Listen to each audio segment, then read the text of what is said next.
नमः ॐ विष्णुपदाय कृष्णपृष्ठाय भूतले श्रीमते भक्ति वेदांत स्वामिन् इति नामिने नमस्ते सरस्वती देवे गौरवाणी प्रचारिणे निर्विशेष शून्यवादी पाश्चात्य दिशतारिणे जय श्री कृष्ण चैतन्य प्रभु नित्यानंदा श्री अद्वैत गदाधर शिवासादि गौर भक्त वृंदा हरे कृष्णा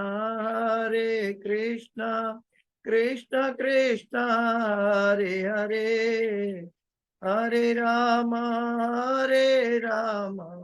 राम राम हरे हरे हरे कृष्णा कृष्ण कृष्ण हरे हरे हरे राम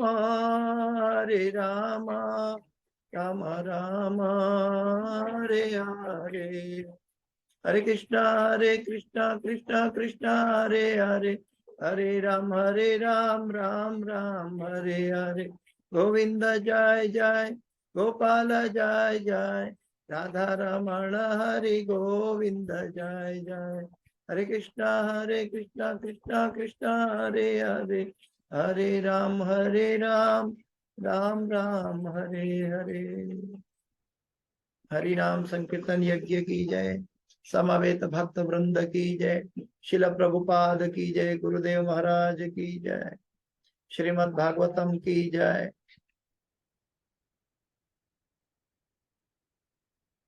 तो पहला स्कंद तीसरा अध्याय 34वां श्लोक पे चर्चा करते हैं।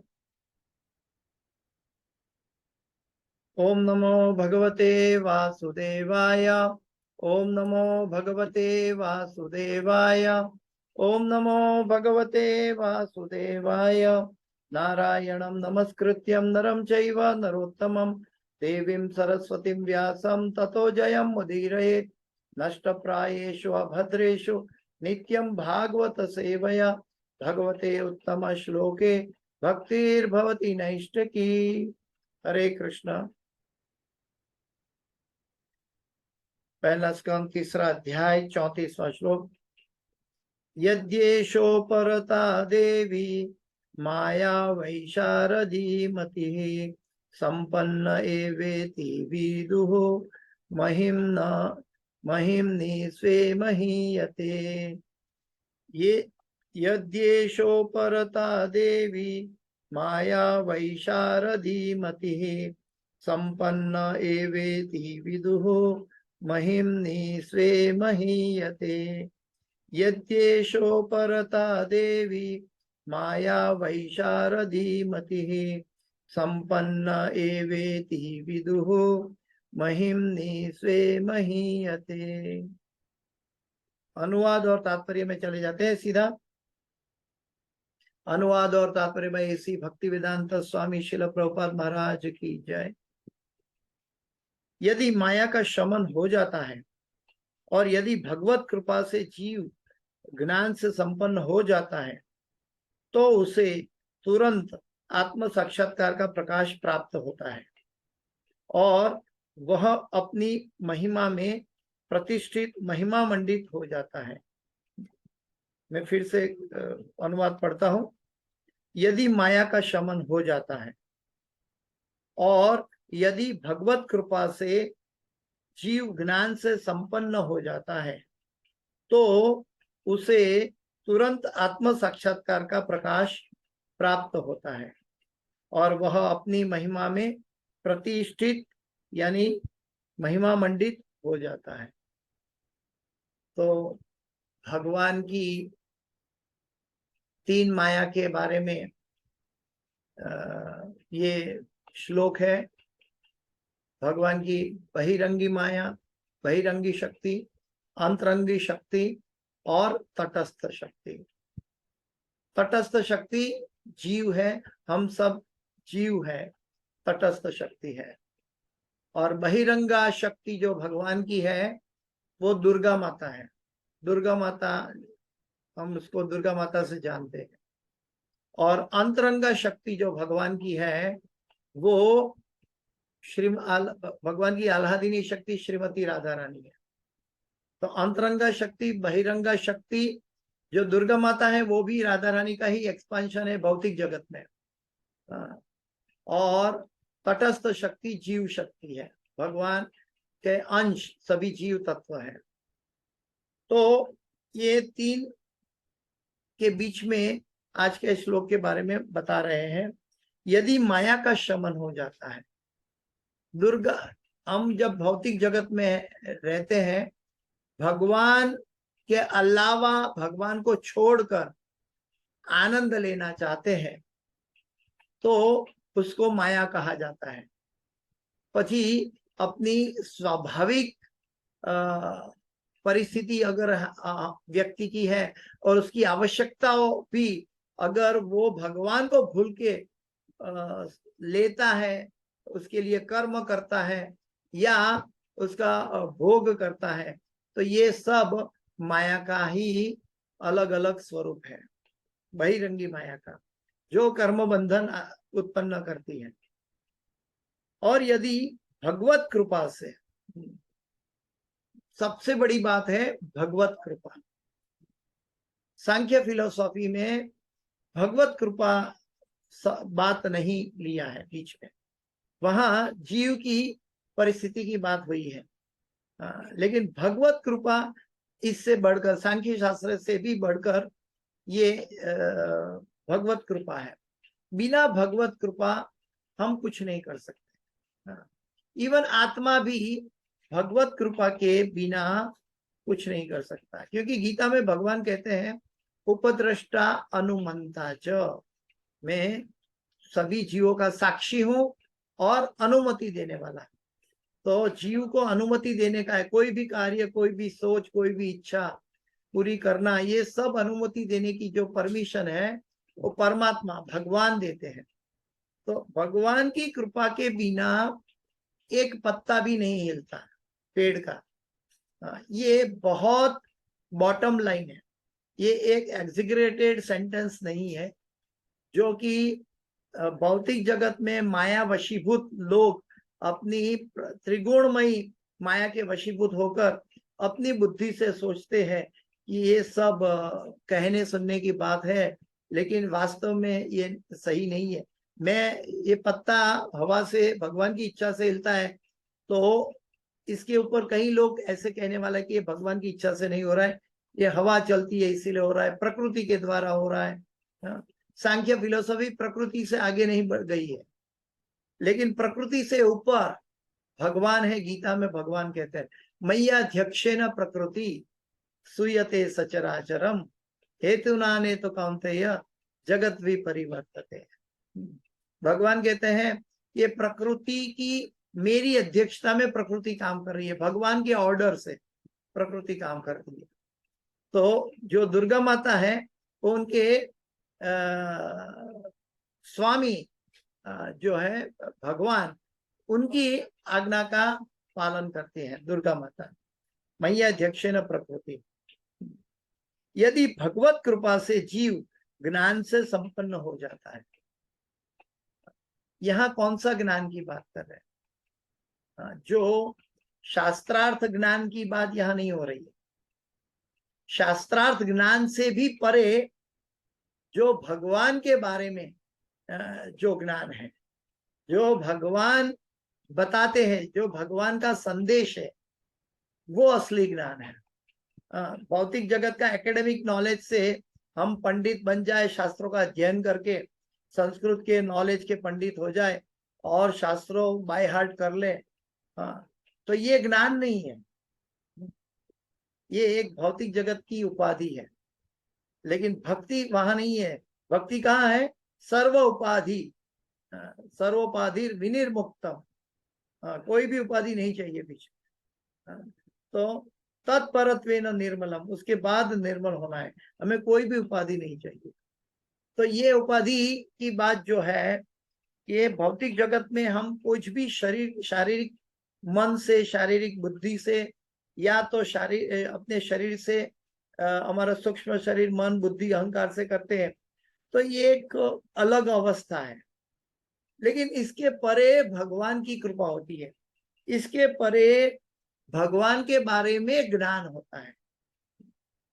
वैसे कहते हैं कि भक्ति जो है वो अपने आप में इंडिपेंडेंट है।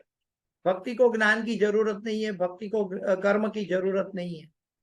लेकिन भक्ति जो इनबिल्ट है, हर एक जीव के अंदर इनबिल्ट है, लेकिन इसको जगाना का काम जो है वो उसको क्या बोलते हैं, स्पार्क करना, उसको ईंधन देना, वो जो काम है वो भगवान के बारे में या भगवान का दिया हुआ ज्ञान है। वो ज्ञान ज्ञान नहीं है, बल्कि भक्ति का एक स्वरूप है। जो कर्मकांडी ज्ञान है वो ज्ञान अलग ज्ञान है, वो शास्त्रों का अलग ज्ञान है। कर्म कांडी ज्ञान, पंडिताई का ज्ञान, विद्वत्ता का ज्ञान, या भौतिक जगत की एकेडमिक ज्ञान, यूनिवर्सिटी का ज्ञान, ये सब अलग है। ज्ञान की बात बोले तो यहाँ भगवान के बारे में जानना। हाँ, ये जन्म कर्म च मे दिव्यम एवं यो वेत्ति तत्वतः। जो तत्व से जानता है वो, भगवान के जन्म और कर्म दिव्य है, और उसको जो तत्व से जानता है, तत्व वो ज्ञान। कि यदि भगवत कृपा से, और ये ज्ञान कैसे मिलता है? भगवत कृपा से। कैसे मिलता है? भगवान का ये ज्ञान कैसे मिलता है? तेषामेव अनुकंपार्थम अहम अज्ञान जम तमः नाशयाम्यात्म भावस्तो ज्ञान दीपे न भास्वता। भगवान ने चतुश्लोकी गीता में 10वें अध्याय के 11वें श्लोक में ये बताया, तेषाम एव अनुकंपार्थम, मैं अनुकंपा करता हूं। अनुकंपा का अर्थ है कॉजलेस मर्सी, अकारण कृपा। ऐसा नहीं कि कोई कारण है, भगवान की इच्छा हो गई और भगवान ने कृपा कर दी, अकारण कृपा।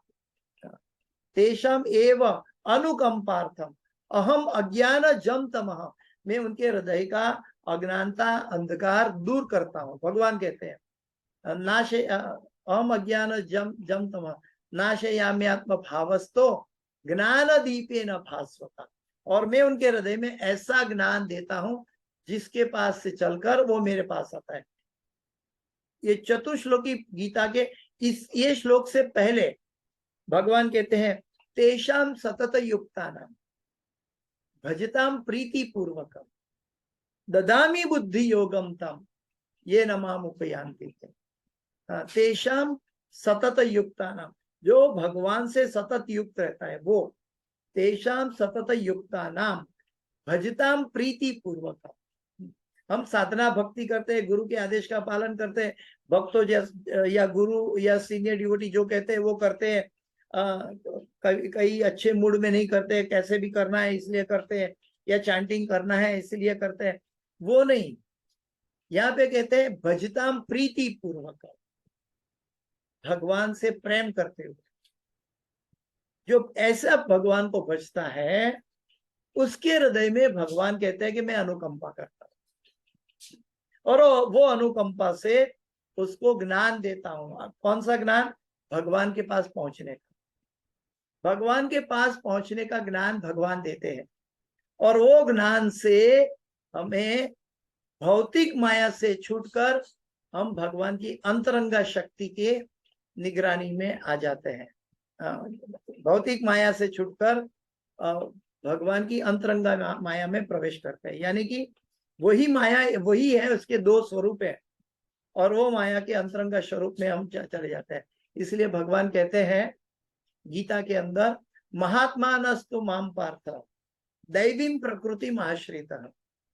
भगवान कहते हैं जो महात्मा जन है, जो भगवान के भक्त है, महात्मा जन है, महात्मा नस्तु माम पार्थ दैवीं प्रकृति आश्रित, मेरी दैवी प्रकृति के संरक्षण में रहते हैं भगवान के भक्तगण, महात्मागण। तो वो अंतरंगा शक्ति यानी कि श्रीमती राधा रानी की निगरानी में, उनकी संरक्षण में भगवान के भक्त लोग रहते हैं। तो ये आज का श्लोक इसके ऊपर है कि यदि माया का शमन हो जाता है, माया यानी कि बहिरंगा शक्ति, भौतिक जगत की इच्छाएं जब हमें संतुष्ट करके हम चले जाते हैं कि हमें जब नैति नैति की एक बात बताई है शास्त्रों में, ये नहीं ये नहीं ये नहीं ये नहीं, जैसे तो जब हम भौतिक जगत के सभी विषय पदार्थों से विरक्ति उत्पन्न हो जाएगी, ये कोई काम का नहीं है। कोई भी भौतिक इच्छा है, भौतिक संबंध, भौतिक पदार्थ, कोई भी भौतिक अस्तित्व कोई काम का नहीं है। तो तब ये विरक्ति आ जाए, तब हम आत्म साक्षात्कार की ओर प्रगति करते हैं, क्योंकि आत्मा शाश्वत है। भौतिक का मतलब ये शरीर भी भौतिक है, ये मन भी भौतिक है, बुद्धि भी भौतिक है, मन बुद्धि अहंकार भी भौतिक है। लेकिन ये भौतिक शरीर, ये भौतिक मन, भौतिक बुद्धि क्यों हमें मिला?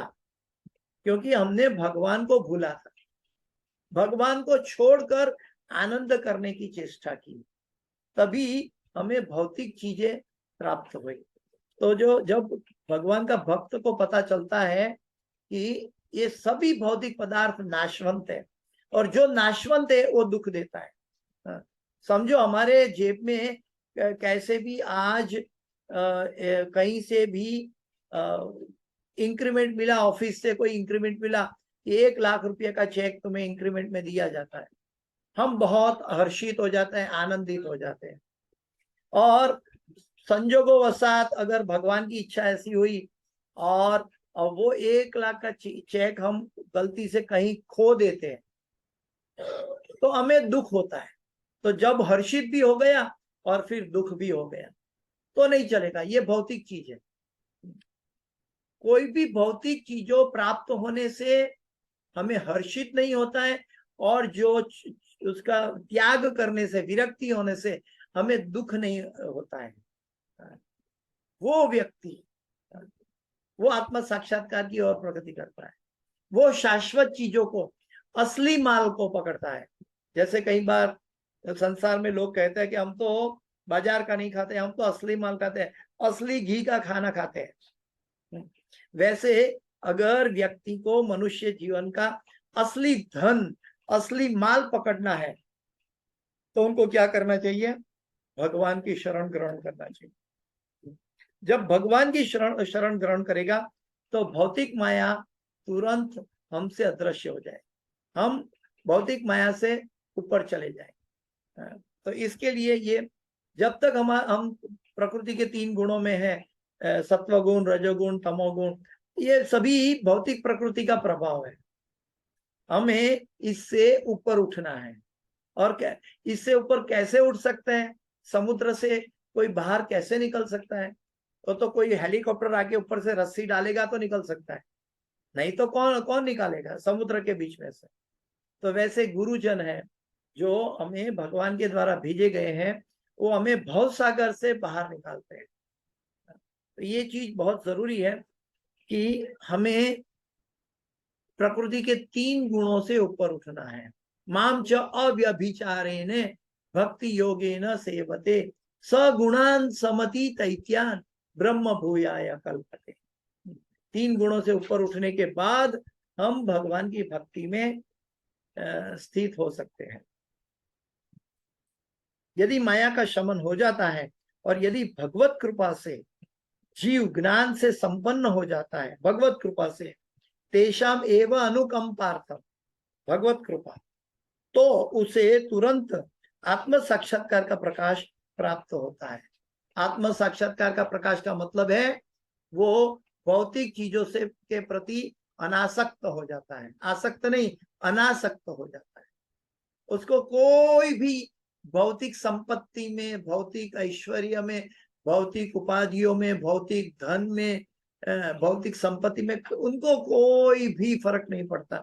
उनको मालूम है मुझे एक फाइन मिनट, 1 सेकंड के अंदर जब मैं ये शरीर छोड़ूंगा, मुझे ये सब छोड़ के जाना है, और ये कुछ भी मेरे साथ नहीं आने वाला है।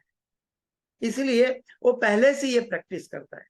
जो ये प्रैक्टिस नहीं करते हैं, तो भगवान कहते हैं गीता में, मृत्यु सर्व हर्ष अहम, मैं मृत्यु के समय सब कुछ छीन लेता हूँ। भगवान कहते हैं मैं मृत्यु के स्वरूप में आता हूँ और सब कुछ छीन लेता हूँ। अभी मृत्यु का मतलब क्या है? कि जो भगवान के भक्त को भी मृत्यु आती है, लेकिन भगवान के भक्त को मृत्यु कौन सा स्वरूप में आती है? कृष्ण के स्वरूप में। कृष्ण मृत्यु के स्वरूप में आता है, और भौतिक जगत के लोगों को मृत्यु कृष्ण के स्वरूप में आता है। तो भौतिक जगत को लोगों को मृत्यु मिलती है और भगवान के भक्तों को कृष्ण मिलता है। तो उसे तुरंत आत्म साक्षात्कार का प्रकाश प्राप्त होता है और वह अपनी महिमा में प्रतिष्ठित, महिमा मंडित हो जाता है। तात्पर्य भाई ऐसी भक्ति वेदांत स्वामी शिल प्रभुपाद महाराज की जय। तात्पर्य, क्योंकि भगवान परम ब्रह्म है, अतएव उनके नाम, रूप, गुण, लीलाएं, पार्षद तथा शक्तियां उनसे अभिन्न है। भगवान और भगवान का रास रचीला जो है, भगवान के नाम, भगवान की लीलाएं, भगवान के गुण, भगवान के पार्षद तथा भगवान की शक्तियां, सब कुछ अभिन्न है। अभी ये वाक्य के अंदर हमें भगवान की लीला को समझना चाहिए। अगर ये वाक्य को नहीं समझते हैं तो हम कभी भी भगवान की लीला को नहीं समझेंगे। यहाँ पे फिर से ये वाक्य पढ़ता हूं कि चूंकि भगवान परम ब्रह्म है, अतएव उनके, भगवान के रूप, भगवान का रूप, भगवान का नाम, भगवान की लीलाएं, भगवान के गुण, भगवान के पार्षद तथा भगवान की शक्तियां भगवान से अभिन्न है। ये भगवान से अभिन्न है, यानी कि भगवान कंस को मारते हैं तो भी वो भगवान की लीला की एक एपिसोड मात्र है। या तो कोई कंस एक जीवात्मा दिखता है और इस संसार में अपराधी और असुर दिखाई देता है, लेकिन जब भगवान के साथ लीला हो रही है तो ये भगवान की इच्छा से हो रही है। चाहे ये गोपियों के साथ भगवान लीला करते हैं तो ये सभी भगवान की शक्तियां हैं। भगवान आनंद के सागर है। आनंद के सागर को भौतिक जगत की कोई भी स्त्री से भगवान को कोई लेना देना नहीं है। न भगवान को वो स्त्रियों से आनंद लेना चाहते हैं, नहीं। लेकिन भगवान अपनी शक्तियां, अपनी गोपियों की शक्तियां, लक्ष्मी जी की शक्तियां वो लेकर अपने आविर्भाव करते हैं और अपनी शक्तियों के रूप में उनकी लक्ष्मी की और उनकी गोपियों सखियों की, उनकी इच्छा पूरी करने के लिए भगवान लीला करते हैं। और हमें संसार में ऐसा दिखाई देता है कि भगवान भी एक मनुष्य की तरह 16,108 पटरानी के साथ बैठे हैं। तो ये भौतिक दर्शन हमें हमारा एक आंखों का, हमारी बुद्धि का, प्रकृति के 3 गुणों के द्वारा धोखा है। भगवान कहते हैं द्वितीयम छलयताम अस्मि। जो स्वयं आनंद लेना चाहते हैं, भगवान को आनंद नहीं देना चाहते हैं, तो वो ऐसे धोखों का शिकार बनता है। वो भगवान की बहिरंगी शक्ति का, यानी दुर्गा देवी के माया में आ जाता है। दुर्गा देवी क्या करती है? दुर्गा देवी जिसको धन चाहिए धन देगी, ऐश्वर्य चाहिए ऐश्वर्य देगी, संपत्ति देगी, जो चाहिए दे देगी, लेकिन वो इस भौतिक जगत में पकड़ के रखेगी, जेल में है। क्योंकि भगवान परम ब्रह्म है, अतः उनके रूप, नाम, लीलाएं, गुण, पार्षद तथा शक्तियां उनसे अभिन्न है।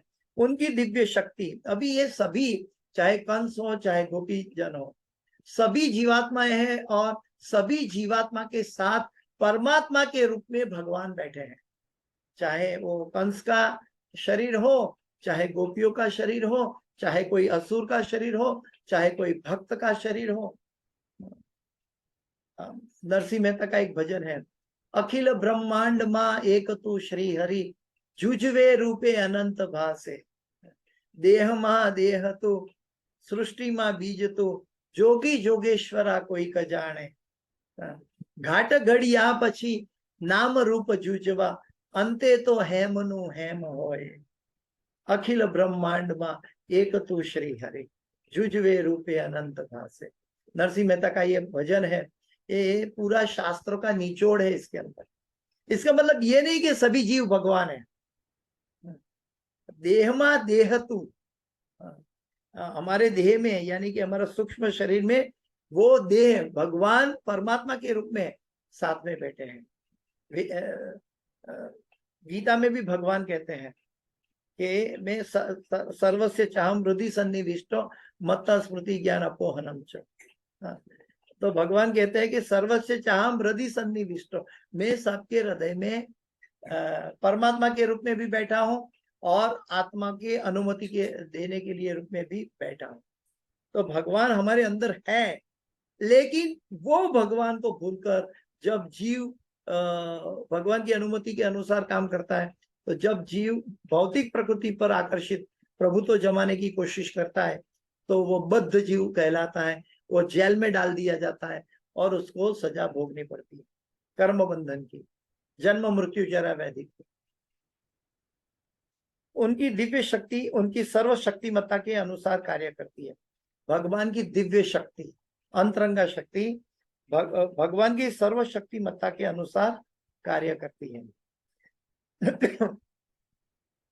वही शक्ति उनकी अंतरंगा, बहिरंगा तथा तटस्थ शक्तियों के रूप में कार्य करती है। मुख्य भगवान की अनेक शक्तियां हैं, लेकिन उसमें से 3 मुख्य है, और 3 शक्तियों का ये विभाजन में अंतरंगा शक्ति, बहिरंगा शक्ति और तटस्थ शक्ति। तटस्थ शक्ति में अगर हम भगवान के पास नहीं जाएंगे तो बहिर्मुखा बन जाएंगे। हाँ, ये चमड़े की आंख जो हमें दिखाती है वो बहिर्मुखा बनाती है। ये भौतिक मन प्रकृति के 3 गुणों के अंदर फंसा हुआ भौतिक मन जब अपने मनोधर्म का चिंतन करता है, अपने स्वलाभ के लिए सोचता है, तो वो फंस जाता है।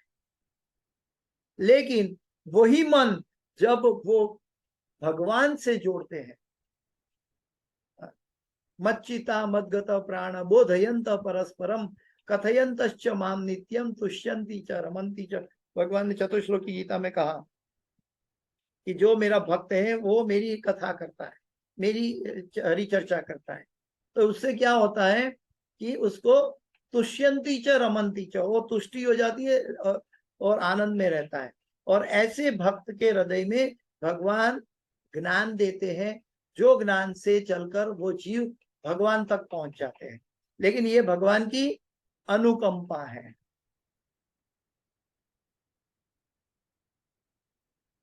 अंतरंगा शक्ति, बहिरंगा शक्ति तथा तटस्थ शक्तियों के रूप में कार्य करती है, और वे अपनी सर्वशक्तिमत्ता के कारण इन 3 शक्तियों में से किसी के भी द्वारा कुछ भी कर सकते हैं।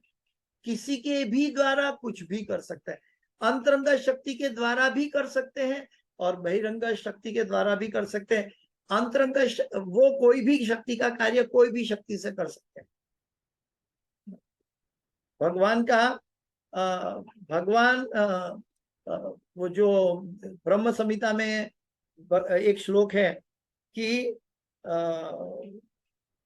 भूल गया अभी, उसमें कहते हैं कि भगवान आंखों से खा सकते हैं, कानों से पी सकते हैं पानी, मुंह से देख सकते हैं और पांव से पकड़ सकते हैं, हाथों से चल सकते हैं, उल्टा सभी कुछ कोई भी इंद्रिय से कोई भी कार्य कर सकते हैं भगवान। वही वो श्लोक है, अंगानि यस्य सकलेन्द्रिय वृत्तिमन्ति पश्यन्ति पान्ति कलयन्ति चिरं जगन्ति आनंद चिन्मय सदुज्ज्वल विग्रहस्य गोविंदमादि पुरुषम तमहं भजामि। भगवान अंगानि यस्य सकलेन्द्रिय वृत्तिमन्ति, कोई भी इंद्रिय से कोई भी कार्य कर सकते हैं। वही शक्ति उनकी अंतरंगा, बहिरंगा तथा तटस्थ शक्तियों के रूप में कार्य करती है, और वे अपनी सर्वशक्ति के कारण इन 3 शक्तियों में से किसी के द्वारा भी कुछ भी कर सकते हैं। इससे हमें जान लेना चाहिए कि वो इस जगत के अंदर कोई भी हमारा मित्र या शत्रु नहीं है। कोई भी जीव है, कोई भी भक्तगण है, या ये सभी तटस्थ शक्ति कहलाते हैं, आत्माएं हैं, सभी आत्माएं हैं, और आत्मा भगवान की तटस्थ शक्ति है।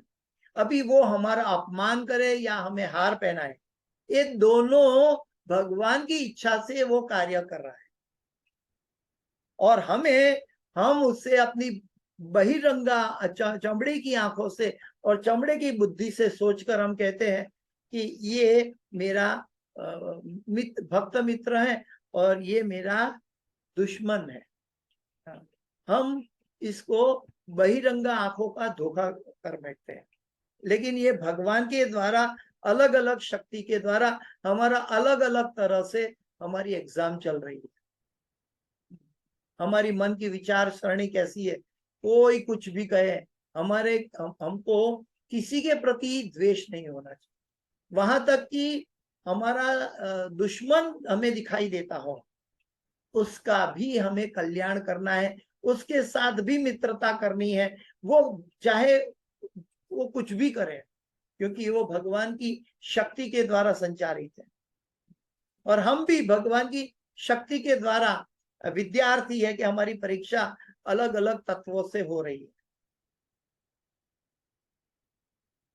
और वे अपनी सर्वशक्तिमत्ता के कारण इन 3 शक्तियों में से किसी के द्वारा भी कुछ भी कर सकते हैं। वे अपनी इच्छा अनुसार बहिरंग शक्ति को अंतरंग शक्ति में बदल सकते हैं। वो दुर्गा माता को श्रीमती राधा अंतरंगा शक्ति में बदल सकते हैं और अंतरंगा शक्ति को बहिरंगा शक्ति में बदल सकते हैं, क्योंकि अल्टीमेटली तो राधा रानी का तत्व है, राधा रानी का ही एक्सपेंशन है। इसलिए भगवत कृपा से वो बहिरंग शक्ति जो इसके इच्छुक जीवों को मोहने के काम के प्रयुक्त की जाती है, भौतिक जगत के लोगों को मोह में डालने के लिए, तो भगवान की बहिरंगा शक्ति का काम है। भगवान की इच्छा से बद्ध जीव के पश्चाताप तथा तपस्या के अनुपात में शमित होती है। ये वाक्य बहुत जरूरी है। फिर से मैं ये पढ़ता हूं, प्रभुपाद जी समझाता है कि भगवान की इच्छा से बद्ध जीव के पश्चाताप तथा तपस्या, यानी कि इस जगत के अंदर सबसे बड़ी तपस्या क्या है? कलयुग के अंदर हरे कृष्ण महामंत्र का जप करना, ये सबसे बड़ी तपस्या है। तो ये तपस्या या पश्चाताप, हमने कोई गलती की है, हमने कोई गलत कार्य किया है, गलत विचार किया है, तो उसके प्रति हमें दुख होना, स्वयं कि स्वयं मैं कल्प्रिट हूं और मुझे दुख हो रहा है। तो ये दोनों कार्य कैसे होता है? भगवान की इच्छा के द्वारा। तो हमें ये कभी गर्व नहीं लेना चाहिए कि मैं जप करता हूं और तप करता हूं, या मैं भक्ति कर रहा हूं, या ये भगवान के द्वारा नियुक्त किया गया मैं एक जीव हूं जिसके द्वारा, भगवान के द्वारा मेरे हाथों भक्ति कराई जा रही है और मुझे भगवान तपश्चर्या के माध्यम से और पश्चाताप के माध्यम से भगवान मुझे क्रमशः शुद्ध कर रहे हैं। साधना भक्ति में हम गलती यही करते हैं। जब साधना भक्ति और रागानुगा भक्ति का एक मुख्य कैटेगरी जो डिफरेंस है वो क्या है? साधना भक्ति में हम सोचते हैं गुरु की आज्ञा से मैं कर रहा हूं, लेकिन रागानुगा भक्ति में जीव भक्त क्या सोचता है? भगवान की कृपा से और गुरु की कृपा से भगवान और गुरु मुझसे करवा रहे हैं, मैं नहीं कर रहा हूं। वहां मैं अदृश्य हो जाता है, तब वो रागानुगा भक्ति में जाता है। जब तक मैं होता है तब भगवान कहते हैं मैं नहीं था। जब मैं था तब मैं नहीं था, जब मैं नहीं था तो मैं था। भगवान कहते हैं कि जब मैं, यानी कि मेरा सो कॉल्ड आइडेंटिटी, अहंकार, मिथ्या अहंकार, जब मैं था तो भगवान कहते हैं वो मैं नहीं था। जब मैं नहीं था, मेरा मिथ्या अहंकार नहीं था, तो भगवान कहते हैं कि मैं था, मेरे द्वारा कराया जा रहा है। इसका मतलब क्या है कि हमें मिथ्या अहंकार का परित्याग करना चाहिए। और इसका परित्याग हम कैसे करेंगे? श्री चैतन्य महाप्रभु अपने शिक्षाष्टक में समझाते हैं। 3रा श्लोक, तो गुरु महाराज कहते हैं हमें गले में कार्विंग करके ये श्लोक गले में पहन के रखना चाहिए। क्या है? तृणादपि सुनीचेन तरोरपि सहिष्णुना अमानिना मानदेना कीर्तनीया सदा हरि। 3 चीज इसमें मांग लिया है। ये 3 चीज जिसके पास है वो व्यक्ति भक्ति कर सकता है। कौन? तृणादपि सुनीचे न तरोरपि सहिष्णु अमानीना मान दे। ये तीन चीज, तृणादपि सुनीचे न, घास के तिनखे से भी नम्र, तरोरपि सहिष्णुना, वो टॉलरेट करने वाला व्यक्ति चाहिए, टॉलरेंस होना चाहिए। अमानीना मान देना, जो मान नहीं देता है उसको भी वो सम्मान देता है। ये तीन चीज जिसके हृदय में है, जिसकी मन के कार्यकलाप में है, हृदय के कार्यकलाप में है, वो कीर्तनिया सदा हरि, वो सदा हरि का कीर्तन कर सकता है।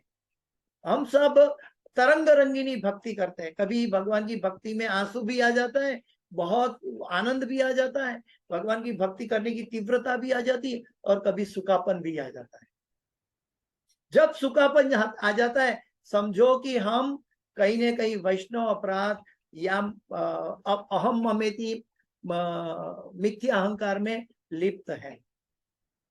लेकिन जब ये तीन गुण हमारे अंदर आ जाएंगे, तृणादपि सुनीचे न तरोरपि सहिष्णुना अमानीना मान देना, ये तीन गुण आ जाएगा तो श्री चैतन्य महाप्रभु समझाते हैं कीर्तनीय सदा हरि, वो सदा कीर्तन करेगा, उसकी भक्ति स्थिर हो जाएगी, वो तरंग रंगिनी भक्ति चली जाएगी, वो सदैव भगवान का स्मरण कर पाएगा।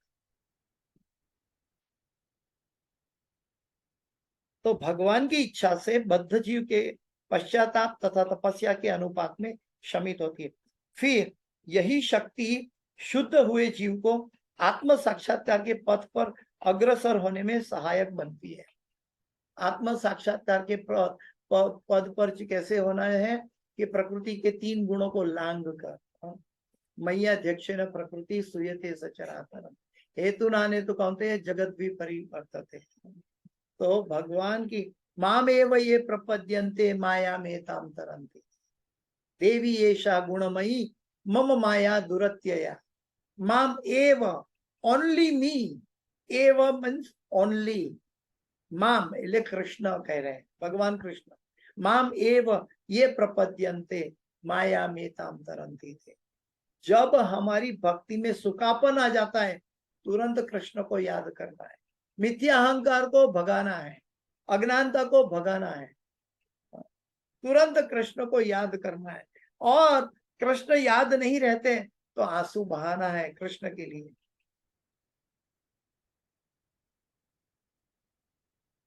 तो फिर यही शुद्ध भक्ति आत्म साक्षात्कार के पथ पर अग्रसर होने में सहायक बनती है। जो आत्म साक्षात्कार के पथ पर आगे चलता है वो समझ सकता है कि सभी कुछ भगवान के द्वारा हो रहा है। अभी हम कहते हैं कि पेड़ का पत्ता भी भगवान की इच्छा से होता है, लेकिन कभी कभी हम बोलते हैं कि कुछ कार्य तो ये प्रभु जी ने किया, ये माता जी ने किया, मैंने किया, उसने किया। ये सब माया का या अलग अलग भेदों का परिभाषा है कि ये मैंने किया, ये उसने किया, ये गलत किया, ये सही किया, ये स्त्री है, ये पुरुष है, ये गुजराती है, ये बंगाली है, ये भक्त है, अभक्त है, ये सभी भौतिक परिभाषा है। लेकिन भगवान कहते हैं गीता में, विद्या विनय संपन्ने, जिसके पास विद्या है यानी कि आध्यात्मिक विद्या, ज्ञान, विद्या विनय संपन्ने, जिसको संपन्न हुई है, ब्राह्मणे गवि हस्तिनी शुनिचेन स्वपाके च पंडिता समदर्शी, वो सबको समदर्शी देखता है, सभी को आत्मा और सभी के अंदर परमात्मा का दर्शन करता है। सभी आत्माएं हैं और उनके साथ परमात्मा बैठे हैं। जब परमात्मा हमारा कल्याणकारी मित्र है तो बाहर का कोई शत्रु हमें कैसे नुकसान पहुंचा सकता है? असंभव है, क्योंकि इसके अंदर तो कोई भी व्यक्ति अगर हमें क्या बोलते हैं कि हानि पहुंचाने आता है, मान लो, तो गीता का वचन झूठा हो जाएगा कि भगवान कहते हैं कि मैं सभी जीवों का कल्याणकारी मित्र हूं, सुहृदम सर्वभूताना, मैं कल्याणकारी मित्र हूं। अभी कल्याणकारी मित्र है तो वो तो मेरे दुश्मन के हृदय में भी बैठे हैं परमात्मा के रूप में, तो वो मेरा दुश्मन कैसे हो सकता है? क्योंकि उसकी अनुमति के अनुसार वो आत्मा काम कर रही है, तो वो मेरा दुश्मन कैसे हो सकता है? ऐसा ज्ञान जिसको प्राप्त हो जाता है आत्म साक्षात्कार का, वो अजात शत्रु बन जाता है। इसका कोई शत्रु नहीं रहता है इस दुनिया में। वो चाहता है, वो देखता है इस जगत में अगर कुछ है तो मैं, गुरु और भगवान, बस, और कोई नहीं। भगवान के द्वारा भेजा गया मेरा कल्टीवेशन के लिए, मुझे मुझे सही पात्र बनाने के लिए। जैसे कुम्हार घड़ा बनाता है, अंदर से हाथ रखता है, बाहर से हाथ रखता है, तब मटके का शेप बनता है। तो इस परिभ्रमण परिवर्तनशील जगत के अंदर जो हम घूम रहे हैं, जन्म मृत्यु जरा व्याधि में, युगों की श्रृंखला में हम घूम रहे हैं, तो इसके अंदर परमात्मा अंदर से बैठे हैं और गुरु बाहर से बैठे हैं, और दोनों का हाथ का मदद से मैं एक घड़े का पात्र तैयार होता हूं, और जिसमें मैं भगवान की प्रेम, भगवान की भक्ति, भगवान की श्रद्धा, भगवान की कृपा भर सकता हूं। तो ये कार्य अंदर से परमात्मा करता है, बाहर से गुरु करते हैं, और पात्र भगवान के लिए, उपयोग के लिए बनता है। तो ये चीज अगर हमें समझ में आ जाए तो हम भौतिक पदार्थों से धीरे धीरे विरक्त होंगे। जितना हम हरे कृष्ण महामंत्र करेंगे, एकाग्रता से नाम बोलेंगे और सुनेंगे, तो इतना हम पवित्र हो जाएंगे। जितना पवित्र होगा, जितना हमारे अंदर आध्यात्मिक शक्ति आएगी, उतना हम, उतनी मात्रा में, उतने प्रोपोर्शन में हम ये आध्यात्मिक ज्ञान को समझेंगे और अप्लाई कर पाएंगे। अभी समझ सकते हैं ज्ञान से, लेकिन भूल जाएंगे और कभी किसी के साथ झगड़ा कर बैठेंगे बुरा भला कहने पर। हाँ, क्योंकि इसकी एप्लीकेशन नहीं है। क्यों नहीं है? क्योंकि हमारे पास आध्यात्मिक शक्ति नहीं है। आध्यात्मिक शक्ति हमें भगवान के नाम से एकत्रित करनी है। और एकत्रित कैसे? हम खुद बोलना है, खुद सुनना है। प्रभुपाद जी ने इसमें एक बहुत अच्छा एग्जाम्पल दिया है कि फिर यही शुद्ध भक्त, यही शक्ति शुद्ध हुए जीव को आत्म साक्षात्कार के पथ पर अग्रसर होने में सहायक बनती है। इस प्रसंग में विद्युत शक्ति का दृष्टांत उपयुक्त होगा।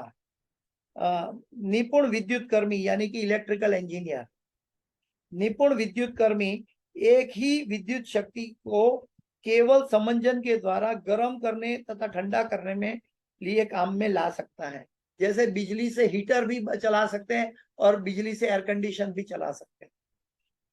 बिजली है, बिजली का उपयोग है, लेकिन जो इलेक्ट्रिकल इंजीनियर है वो अपनी कर्मी की बुद्धि से वो क्या करता है, इसका गर्मी भी पैदा कर सकता है, ठंडी भी पैदा कर सकता है। एक इलेक्ट्रिकल इंजीनियर अगर ऐसा कर सकते हैं, तो भगवान अपनी अंतरंगा शक्ति के द्वारा बहिरंगा शक्ति का कार्य भी कर सकते हैं, बहिरंगा शक्ति के द्वारा अंतरंगा शक्ति का कार्य भी कर सकते हैं, तटस्थ शक्ति के द्वारा अंतरंगा शक्ति का कार्य भी कर सकते हैं, और अंतरंगा शक्ति के द्वारा तटस्थ शक्ति का कार्य भी कर सकते हैं।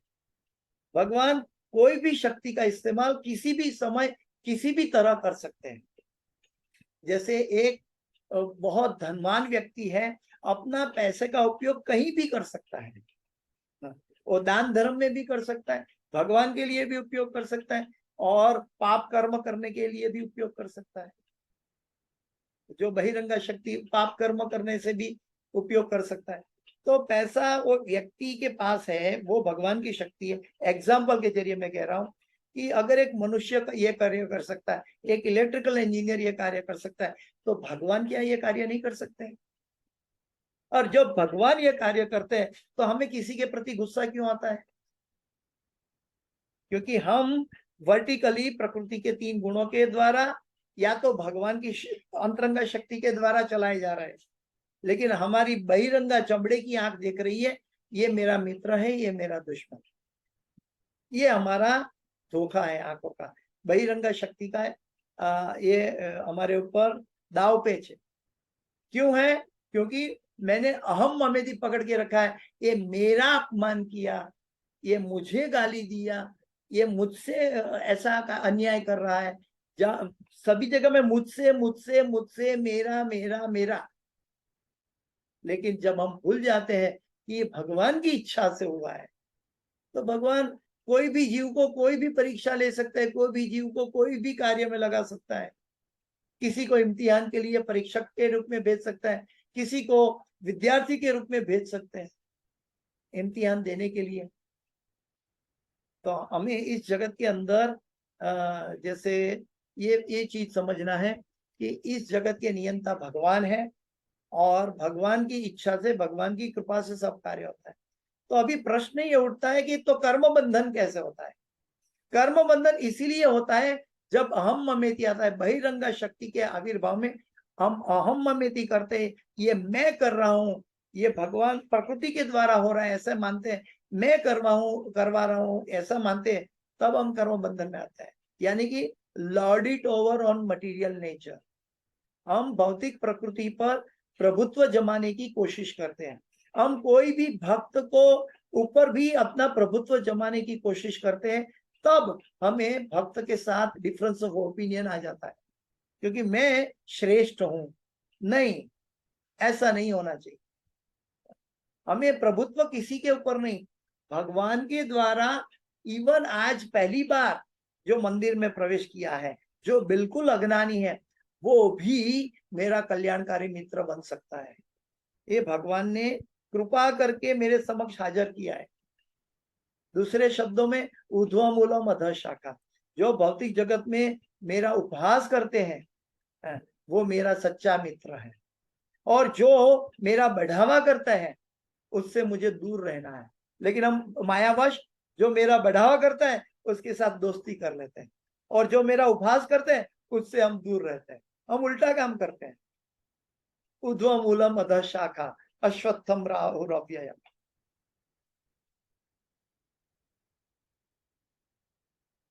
इसी प्रकार बहिरंगा शक्ति जो जीव को मोहग्रस्त करके जन्म मृत्यु के चक्र में बारंबार डालती है, भगवत कृपा से अंतरंगा शक्ति के परिणत होकर जीव को शाश्वत जीवन प्रदान करती है। जब जीव पर भगवान ऐसी कृपा करते हैं तो वह अपनी उपयुक्त स्वाभाविक स्थिति प्राप्त करके शाश्वत आध्यात्मिक जीवन का आनंद लेता है।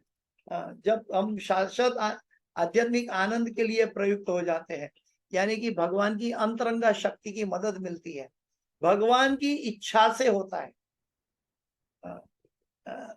भगवान की इच्छा से। भक्ति विनोद ठाकुर का एक भजन है, तुमी सर्वेश्वर स्वर ब्रजेंद्र नंदन।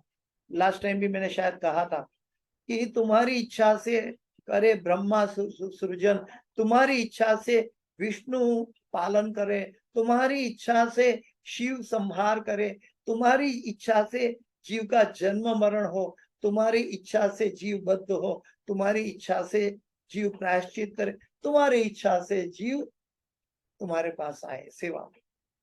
तो ऐसे जीव को हम सब जीव हैं, हम सब कोई स्त्री पुरुष ये तो बाह्य शरीर का मापदंड है, लेकिन हम सब जीव हैं।